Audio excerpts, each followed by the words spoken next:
Well, yesterday was not a good day. I tell you, these high winds that we are just constantly getting every single day, and then to top it all off, the big dirt dust devils, the tornado of dirt that comes through the property, it really is testing my patience. You know, a lot of people, a lot of locals, multiple locals, they've all said that the wind is just like this during the springtime. And so every spring, this is what we have to deal with. So I'm just ready for spring to be over with. So yesterday, the winds were so bad that the dirt devils were coming through constantly. And a massive one came right through here. And as you guys can see, my mushroom, it was in the ground a little bit, kind of like that mushroom over there. So I did have it in the ground, and it's been in the ground for about a month now, and it's been fine. But yesterday, the dirt devil that came through was so powerful and so big that it lifted it up off of the ground and lifted it in the air and threw it a few feet, actually more than a few feet away from here. So then I had my 400-watt solar panel laying on the ground because, well, my portable solar panels, I've been having to lay flat on the ground because I don't want to prop them up because of the wind. And so I had my ladder on one side, and I had, I think one of these blocks on the other side. But when that big, huge gust of wind or dirt devil came through, it yanked my solar panel up. I watched it. It was crazy. Yanked it up all the way in the air, and it is connected to my power station that's inside of the shed. So because it was connected, it didn't really throw it off or anything, but it ripped it. It ripped the cords on the back. And this is it right here. So it's the morning time. So during the morning, the winds aren't too bad. So I'm propping it up against that for right now. But I can already start to feel the wind starting to pick up. So I'll be moving that down on the ground in a little bit. And then I'm going to put all 4 blocks around the solar panel. But it completely ripped the cords out of the back of the solar panel. And I had to put the wires back together and tape it with duct tape and everything. So the solar panel's pretty messed up right now, but it's working. So it's been a process, a complete process with this wind. And it's made me do a lot of thinking. I do want to put this back in the ground. Might just have to dig it down a little further, because I'm not going to let this wind win. The wind win. It's not winning. I'm going to be the winner. All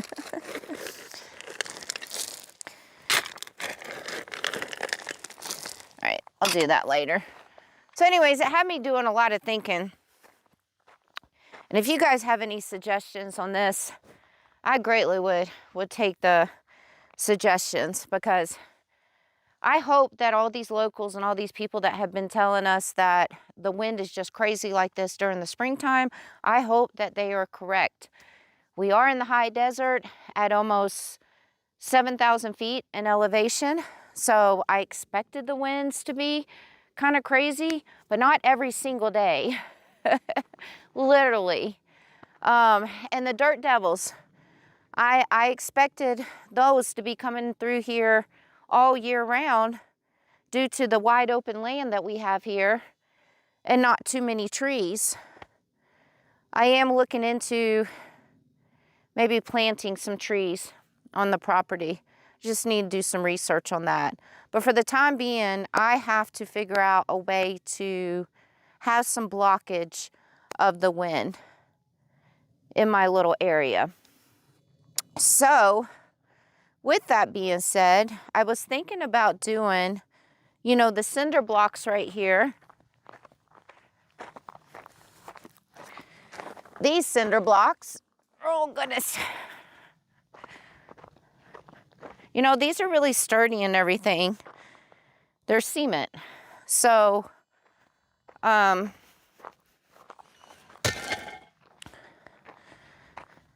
been talking about wanting to do an outdoor kitchen. And to be honest with you, for the outdoor kitchen, I think it can just be an outdoor area for me. But I'm thinking about doing a wall or 2 walls. I just have to figure out where at in my little area up here where I want to do this. But building an outdoor kitchen in an outdoor area with walls with the cinder blocks. I think that would, if I had some walls up of the cinder blocks, it would block the wind. Because most of the wind, it comes from back here. It doesn't come from that way. So if I can build some kind of back wall, I think see, here comes the wind. The wind's picking up already. And it's not even 9 o'clock yet. So we're getting some early wind today. So what do you guys think about building a wall with the cinder blocks? I mean, those things are they're pretty steady and pretty heavy. Obviously, I'm not just gonna stack them up without putting like some, probably gonna say this wrong too, what is it called? The brick mortar, you know, the stuff that will bind them together. And then I put some rebar bars up in between them. So I'm gonna give it some time to think about it. I want to finish getting the walls done in that shed right there before I start on another project. Hi, baby. What are you doing? You having a rough day? We relaxing? Okay. The one's tired. She's tired. She's a good girl, though. Huh.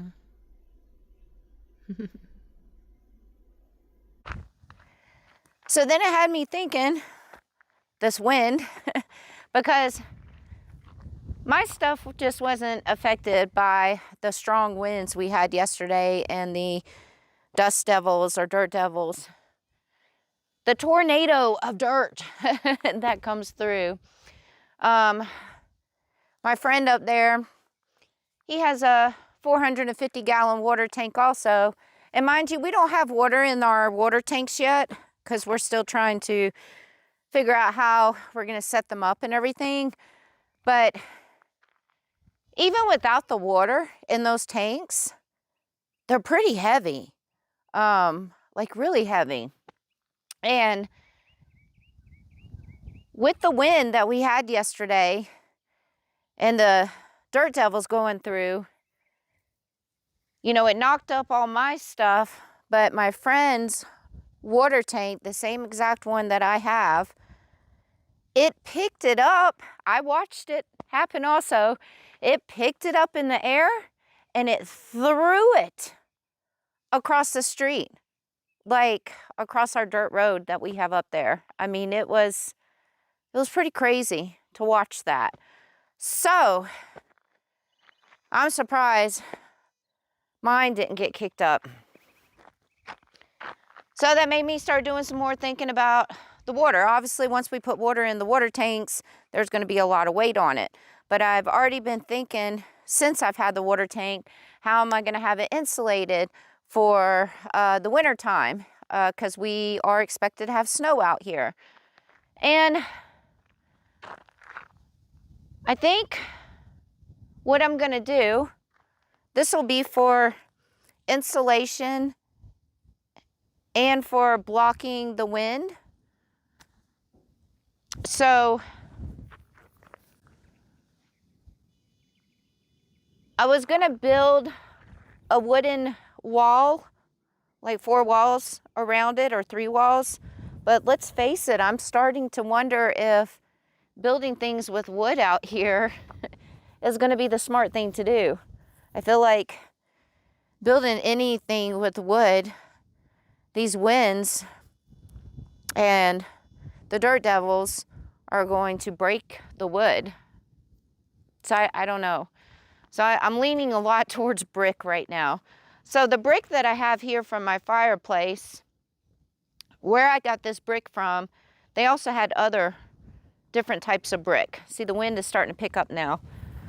That's why I got my microphone out now. I think I'm gonna have to start wearing my microphone more often because every day we have wind. So I'm thinking about getting a whole bunch of bricks, kind of like the fireplace, not the exact ones like this, and building around the water tank. The water tank will go up on cinder blocks, and then I can take the bricks and build it around the water tank. And then I heard from one local that the way she insulates her water tank, and she's been out here, oh, stop. She's been out here for many years, is she takes straw bale and wood chips, and because she has a case on the outside of her water tank also, and it doesn't go all the way up. Hers is like a box of some sort, and it's just on the bottom, but she has straw and wood chips on the inside of that box for the insulation. And she's been out here for years, and she's even at higher elevation than where I am, and she said that it has kept her water tank from freezing by doing that.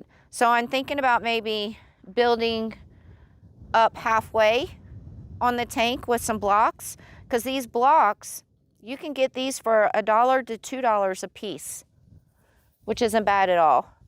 I got these right here for $2 a piece. And so if I build this at least halfway up around the water tank, and then I put the straw bale on the inside, I think that should be good for insulating. And then also, I think it'll be good for the wind, the blockage of the wind. Because I don't want to go all the way up completely and cover the tank completely with blocks, because in the wintertime, I'm going to want that sun to hit that black water tank right there. All right, I'm going to make some breakfast and then get to work. Any suggestions at all on what to do here with this wind situation that I'm having, how to work around it? I greatly would appreciate those suggestions.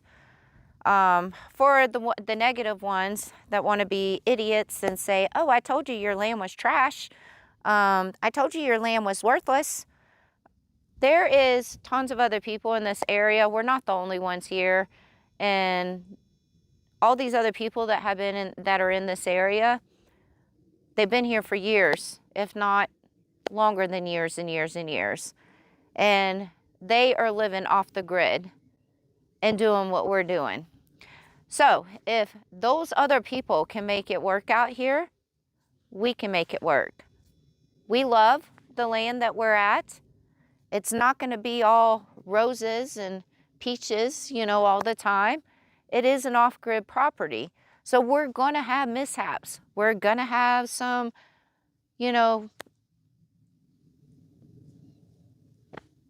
down time things here at the property. It's expected, and it's just something that we're going to have to figure out and work around, like we're trying to do right now. So, yeah. So keep those negative comments to yourself. It's actually a little bit absurd, because some of those people that are leaving those negative comments, you're probably sitting in a city in an apartment with those negative comments with no experience of what we're doing. I am open to hear any suggestions, as long as you're nice about it and not rude. I love where we're at. Absolutely peaceful, beautiful, and couldn't be happier. I could if there was no wind. All right, make some breakfast. Got to get back to work. I'm almost done with getting those walls done inside the shed. So I'm excited for that. Then I'm going to start figuring out this wall situation or something, because that's got to be done soon.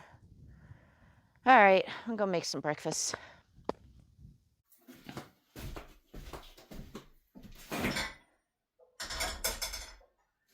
Okay, so due to the fact that we deal with high wind, did you guys know we have high wind out here? Due to the fact that the wind is bad every single day, it's been really hard to cook outside. So I've been cooking inside of this shed that's not done yet. They gotta have these kitchen counters and this countertop. And then I have a stand-up grill outside that's on the side of the shed. And with the stand-up grill, you know, it has the cover that covers it. So that has helped for me to cook my meat, because with the cover on the grill, it kind of blocks the wind a little bit. So I cook the meat outside. But this morning, I'm going to make me a egg and cheese sandwich. Egg and cheese sandwich for breakfast. And one of the things about being so close to these small towns, and especially when it's a bunch of people that live off the grid, so meaning they make their own bread, they do their own gardens of vegetables. There's tons of ranchers in the area with cows, so fresh beef. So that's one of the good things about being around these small little towns, is because you can find fresh stuff everywhere when you go into town. So I got these organic homemade hamburger buns, and actually they're kind of just like really big fluffy rolls, and they're so freaking good. So good. So I'm going to take one out. Like, look at that. And they're fluffy. Oh my gosh. So anyways, oh, I forgot my knife to cut it in half. So we're just going to use my fingers. So I'll be making a scrambled egg and cheese sandwich on this amazing roll. It's so good.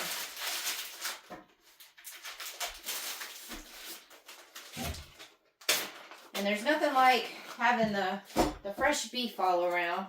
So that's nice too. And it's actually not expensive for this fresh stuff, which is nice. And it's better for you, obviously.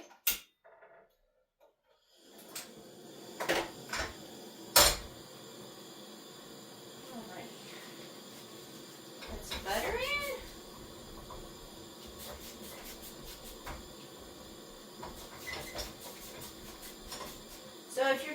channel, by the ways. I love to cook. Absolutely love to cook. I've always loved to cook. And when I started traveling full time and living in my vehicles for over 4.5 years, the one thing I told myself was I wasn't going to be one of those people that just ate sandwiches, soup, ramen noodles, stuff like that all the time. That I really wanted to be able to cook myself still full-blown meals. As if I was still living in an actual house. And I did. Since day one of me getting on that road traveling, I mean, don't get me wrong, every once in a while I have a sandwich. I do have some dishes that I make with the ramen noodles. So, there's some days I don't feel like cooking. Alright, let's get these eggs in. Probably should have scrambled them first. Oh well. Didn't think that one through. My bad. Scramble them now. It's all going to my tummy. That's all that matters. So anyways, I was still able to cook normally when I was traveling on the road, living in my vehicles. You know, all you really need is a 2-burner stove. That's it. And then eventually my aunt had bought me this portable grill for my birthday. And having the portable grill, I could finally grill meat again because I love to grill. And yeah, you can still cook full-blown meals as long as you have a 2-burner stove. You're good to go. And with that being said, because I've met a lot of travelers, and a lot of people that were living in their vehicles and stuff, even people that live in RVs. I'd see them just make soup all the time, or noodles, or sandwiches, and stuff like that. And so, I did decide to make a cookbook to put some of my favorite recipes in there. Where's my mayonnaise? And also to let people know that when you go camping, or if you're living a nomad lifestyle, you know, living out there on the road, that you don't just have to eat sandwiches and ramen noodles and stuff. You can still make great meals that are good for you. And also budget friendly. Because I'm all about saving money. So my cookbook, it is budget friendly recipes and great yummy recipes to let everybody know that you can still cook like that. Oh, this bread is so good. And, you know, for years, because also for the cookbook, you know, I've always had a lot of people tell me that I should do a cookbook, or I should do a book about my poems and my writing that I like to do, because I like to do a lot of writing and poetry and stuff. Or because I used to really love doing nature photography. And so a lot of people would be like, you should sell your nature photography. And I tried that. And it didn't really work out very well, but that was a long time ago. So for my cookbook, I decided to do a 3-in-1 book to try to appease everybody. And It has my recipes that are budget friendly and yummy with 4 categories. It has breakfast, lunch, dinner, and then dessert and snacks as a 4th recipe. I think my friends are here. They're taking the trash today. So, give me 1 second, guys. Got to cut this real quick. My friends are here to pick up my trash. Because they're taking trash today, so hold on.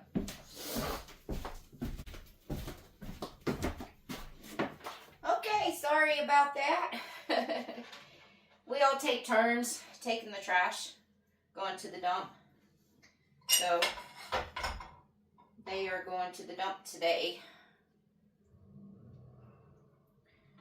Alright. Let's just put that right there. So anyways, okay. So anyways, the cookbook has not only those 4 categories of recipes in there, but it also has my nature photography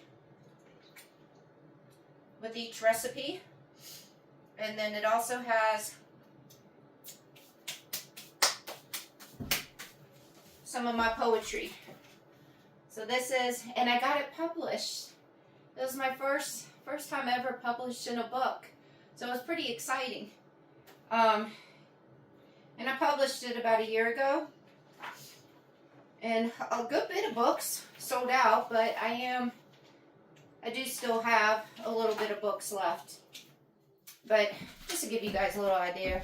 So this is one of my recipes. These are some chicken lettuce wraps. And each recipe I gave a nature theme title to it. This is from Glacier National Park when I went there. And then that's the recipe. So I probably have about 50 of these books left. About, I think 50 or 60 of these books left. So, if you would like to purchase a cookbook, the way that I do it, because you guys know I don't have an actual website, I can't figure out how to do a website of my own, but that's a whole different topic. But anyways, I don't have a website, so the way that I have to do it with everybody, and tons of people have already bought this cookbook, is you have to send $30 to my PayPal. And when you send $30 to my PayPal, in the message part on PayPal that you can message me on, put your full name and your address for me to mail it to. Now, it's only for the United States, because shipping the book anywhere in the United States is $4.47. So meaning the cookbook is actually only $25. So if I was to see you face to face and hand you the cookbook, it's only $25. But because I'm shipping for the shipping fee, it's $30 total. Only in the United States. I'm so sorry for all you people that are out of the United States. I tried, because I had a couple of people, like one lady from Ireland sent me a message, another person from Australia sent me an email. I tried to figure out what shipping costs would be. One time it would have been more than what the book is even costs. And it was just too much to try to figure out each country how much it would be for shipping. So I'm sorry. Eventually I will have a website. I just can't do it on my own. It was just too much for me to try to figure out. I did talk to somebody about doing a website for me, and it was going to be over $2,000 for them to start the website. So no. So I'll figure it out on my own, but I'm not paying over $2,000 to have a website. So yeah, if you'd like to get a cookbook, my PayPal link is in the description of this video and in the description of all my videos, and it would greatly help also, and I can clear out all my cookbooks that I have, and you won't be disappointed because some of these recipes are amazing. Actually, all of them are. What am I talking about? All right, I'm gonna go eat, and then I've got to start on finishing up inside this shed right here. So, yeah. Oh, and by the way, I sign each and every cookbook also. And I put a little note on the inside. Each and every cookbook. Alright, guys. Time to go eat my yummy egg sandwich. Hello!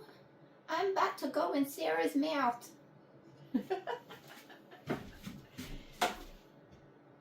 And there's the cookbook, guys. There it is. Show you guys the back. And the back has me and little one on the back. And see, it's an actual published cookbook. Because I got the barcode on the back. That means it's actually published with little one and me.